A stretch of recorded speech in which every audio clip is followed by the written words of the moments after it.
Hello दोस्तों, राधे राधे। मैं माला प्रजापति हमारे यूट्यूब चैनल पे सभी दर्शकों का स्वागत करती हूँ। आज मैं एक बहुत ही प्यारा भजन गीत गाने जा रही हूँ। अगर आप सभी को अच्छा लगे तो प्लीज़ लाइक करना, कमेंट करना और मेरे चैनल को सब्सक्राइब करना।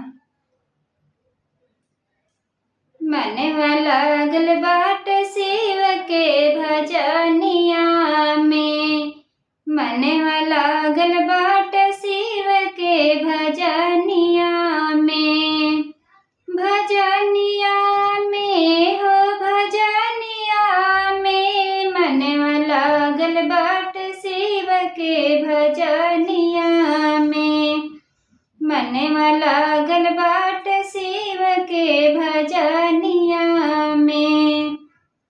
जब हम रहली लड़का नदनवा, जब हम रहली लड़का नदनवा, चर्चा सुनीला हम नगरिया में, मनवा लागल बाटे भोला के भजनिया में, मनवा लागल बाटे भोला के भजनिया में।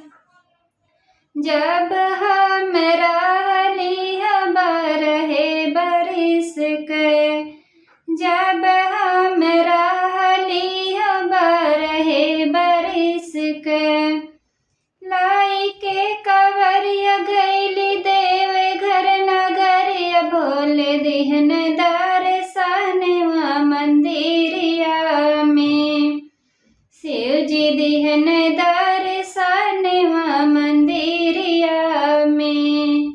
मनवा लागल बाटे भोला के भजनिया में, मनवा लागल बाट शिव के भजनिया